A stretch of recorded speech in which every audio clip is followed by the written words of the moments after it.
and examined my skin, all while I was safe on Brooks's left shoulder. And I didn't cry again until he laid me down on the little plastic scale and the numbers popped up. 7 pounds, 4 ounces. Through my siren cries, the doctor declared me healthy and lucky and said that he would take it from there. The guys all sighed in relief and turned and slapped one another on the back.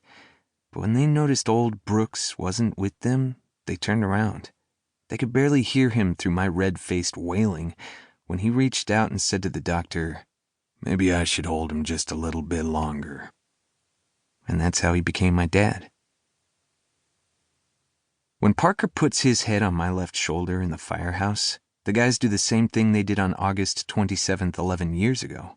They hop in the truck and start the engine, except this time they leave Leo behind to watch the potatoes boiling on the stove. They don't sound the sirens, and they drive the speed limit to the animal hospital instead of zooming through red lights to the emergency room. They don't usually let me ride along in the truck. Instead, if there's an emergency while I'm there, I leave fast and walk up the street and over to my grandma's apartment in the assisted living development, and I wait until my dad comes to pick me up. And that's fine by me, because I'm not brave like that. Brave like running into burning buildings brave. Brave like my dad. But when Mike claps me on the shoulder and says, "I think we're going to need you for this one," I climb right up in the truck and let Parker sit on my lap and stick his nose back on my shoulder. His hips are bony and dig into my thighs, but I don't let go of him the whole way. When we get there, the vet examines him on a tall metal table, and Parker keeps his nose right beneath my ear, panting hot breath down my neck. She peers in his eyes and squeezes his belly. "Malnourished." I look up at my dad. "Hasn't eaten enough," he explains. The vet parts his hair and examines his skin. Parker yawns and whimpers, and I hug him closer. My fingers fit in the grooves of his ribs the same way my dad taught me to slide my fingers between the laces of a football. But my hands feel more right where they belong holding Parker than they do around the leather of a ball. "He'll stay here overnight," she says, massaging Parker's neck. "We'll scan for a microchip, try to find his owners, and hydrate and feed him slowly to see how he reacts." Mike and Roger tuck their thumbs under the suspenders holding up their bulky fireman's pants, nod at the vet, say thank you, and turn their backs to leave.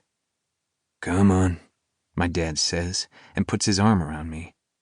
But when I move my shoulder from under Parker's nose, he whines and claws at the metal table. "Maybe I should hold him just a little longer?" I ask my dad. But he shakes his head no. "They can take it from here." Tears burn behind my eyes because it doesn't feel right to just leave him here. It's not where he belongs.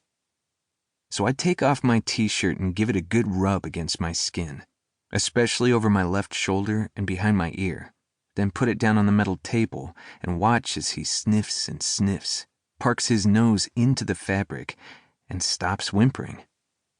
When I'm bare-chested like this, you can see my ribs too, but it's not because I'm malnourished. I definitely eat enough.